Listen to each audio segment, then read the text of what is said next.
Last thing we want to look at on that note sheet that we started a few days ago was factoring completely. Right? This had all of our special products on it. Okay. Factoring completely, what does that mean? Well, it means first look for a greatest common factor and then keep factoring the part that's left. So if we look at number 25, right, first I look for what is the biggest thing I can divide both terms by. The biggest thing I can divide both 20k to the third power and negative 125k by is 5k. And then what's left if I divide them both by 5k, right? So if you want to show the 5k there, that's fine, as long as you remember that it doesn't actually disappear. It just goes in front of my parentheses in my answer, right? So 5k, and then I still have 4k squared minus 25. If the part that has left in parentheses has two terms, it's either going to be a difference of squares or a sum and difference of cubes. And I want to recognize that I know the square root of both of those. So the square root of 4k squared is 2k, and the square root of 25 is 5. So this was a difference of squares, which means it factors into 5k still in the front, but then 2k plus 5 times 2k minus 5. Right. And because the two parts that are left in parentheses each only have k to the first power, I know I'm done.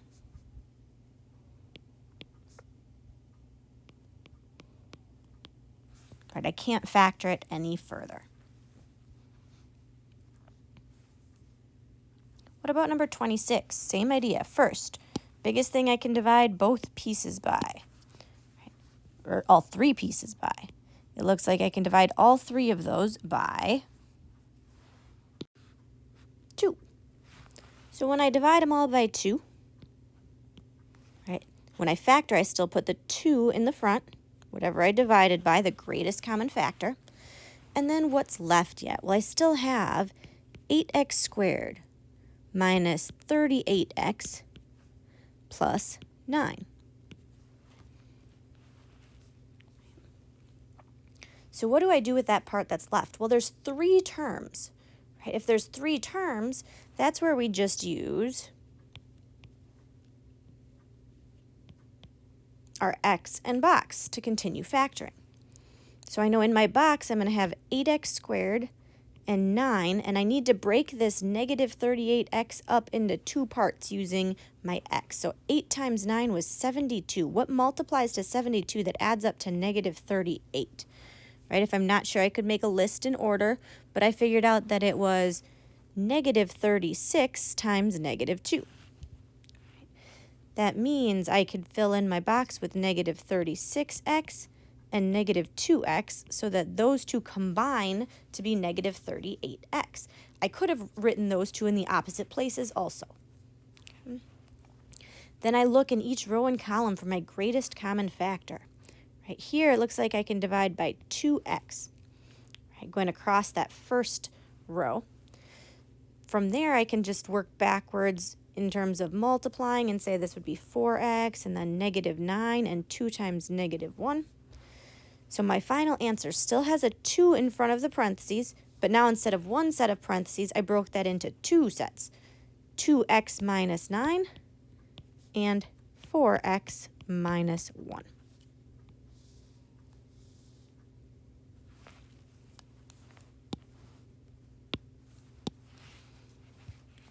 How about number 27?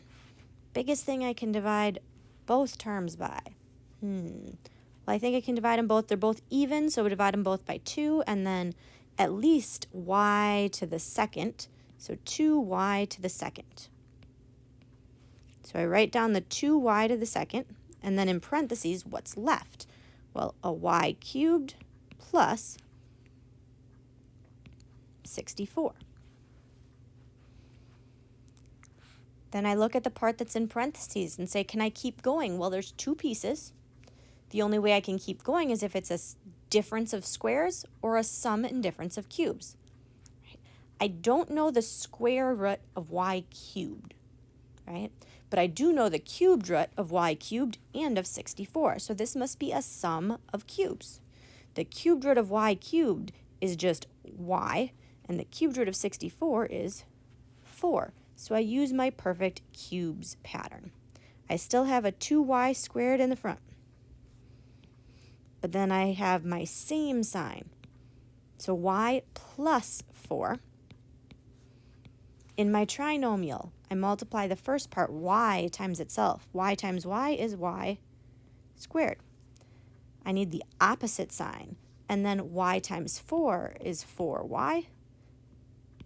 Always positive. 4 times 4 is 16.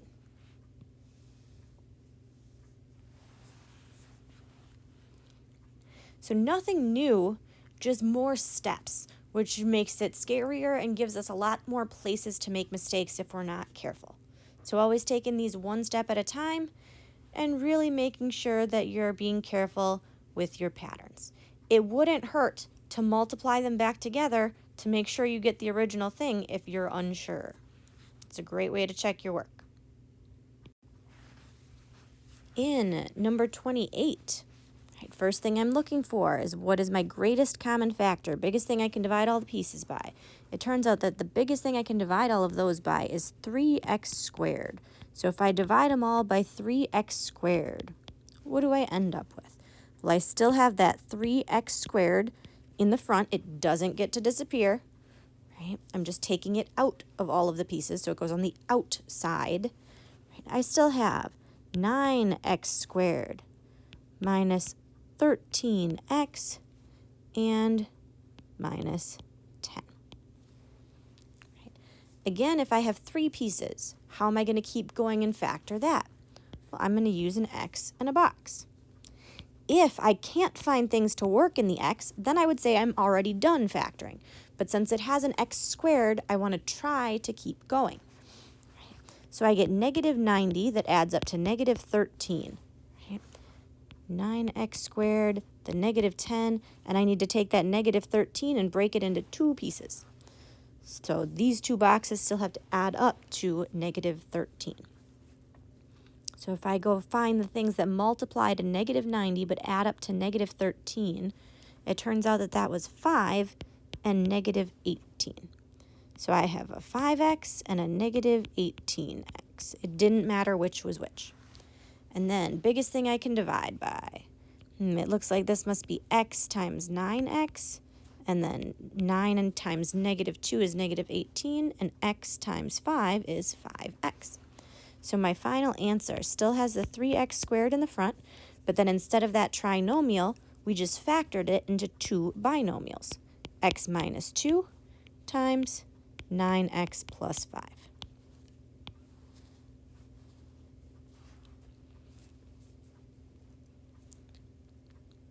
In number 29, first step.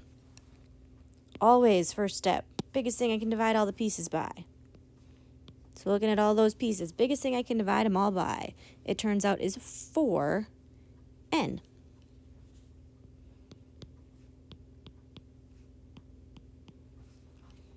So I get 4n, and then what's left? Well, what's left is 25n squared minus 30n plus 9. 25 times 9 is a pretty big number, and it jumps out to me that I know the square root of both of those. So I could use an x in a box, and it should give me the same answer, but I also could recognize that if this was 5n and this was 3, the square root of both pieces, 5 times 3 doubled does get me 30, right?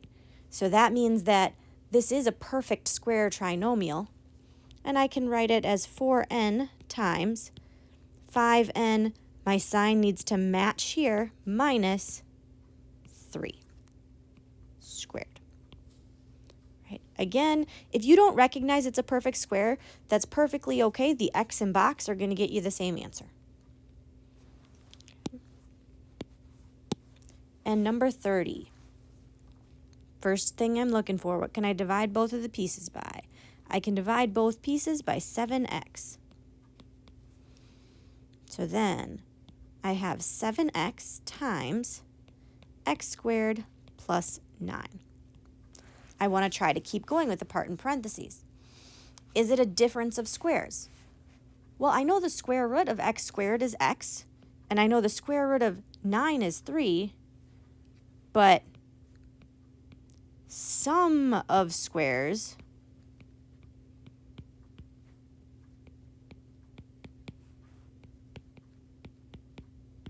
can't factor. Right? It's not possible. This is not going to cross the x-axis, so I can't factor it into that factored form, which we also called intercept form in chapter 3.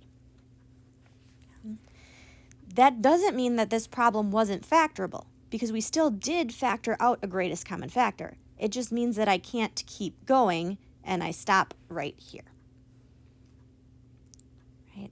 So it wasn't a difference of squares, and I don't know the cubed root of either of those, so it's not a sum or difference of cubes. That means that I just can't keep going.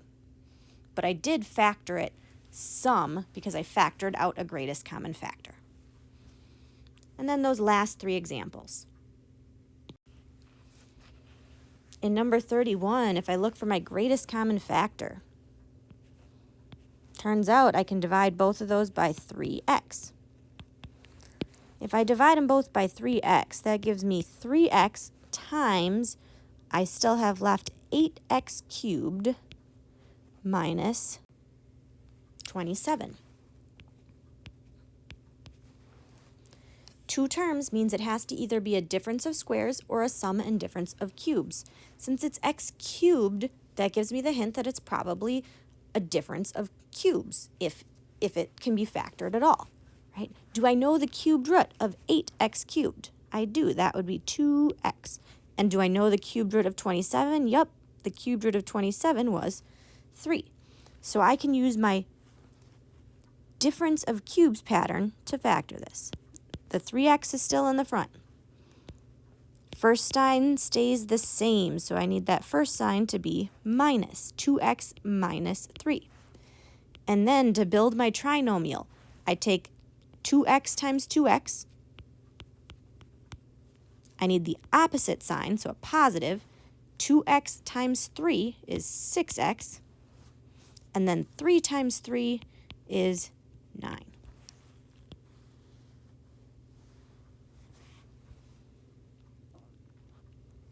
Remember, whenever we use cubes, we're never going to be able to keep going with that trinomial, right? It also doesn't cross the x-axis. It's always going to have imaginary answers. So it's not factorable, right? Or at least not factorable over the real numbers, which is all that we're going to look at in Algebra 2. Okay. So we never have to worry about keeping going with that part. Okay, so even though there's an x squared, I know I can't keep going, and that's my final answer. In number 32, what can I divide all the pieces by? In number 32, I can divide all of my terms by 4x squared.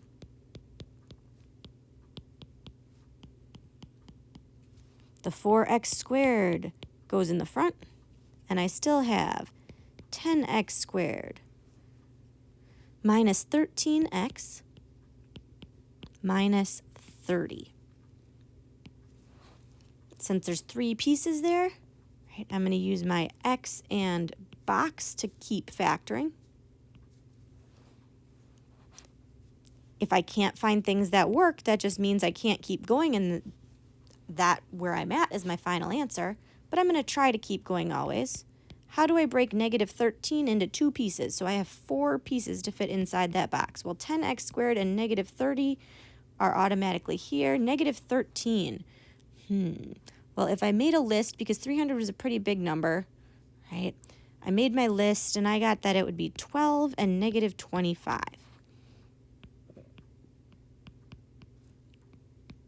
So I fill those into other two pieces there of my box, and I look for the biggest thing I can divide both terms by. So 10 and 12, biggest thing I can divide them both by is just 2.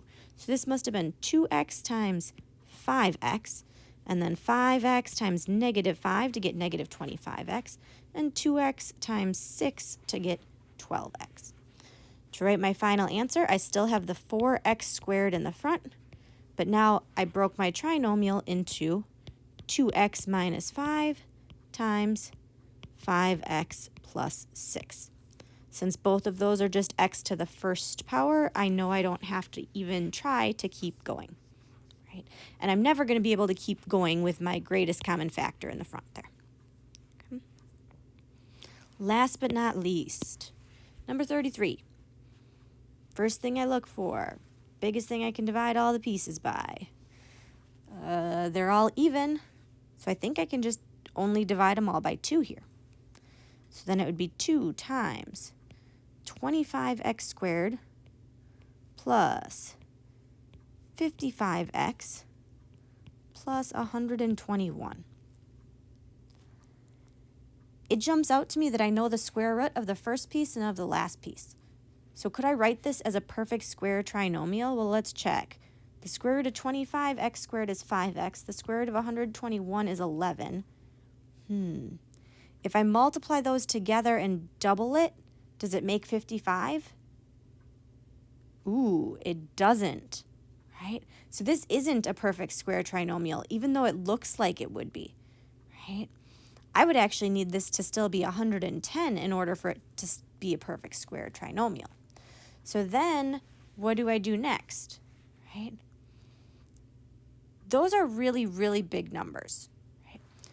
Maybe I cheat. And by cheating, I mean use my other resources, right? So I could say, well, I knew that this we couldn't keep going on in number 31 because it didn't have any real answers. The graph never touched the x-axis. So I could go to Desmos and check if this was going to touch the x-axis, right? If I go to Desmos and check if that's going to touch the x-axis, I got this graph that clearly did not touch the x-axis, right? So my x-axis was here, the graph was way up there. So that means I know that it's not actually going to be factorable, right? What's another way that I could check that? Well, remember using the quadratic formula? We could find the discriminant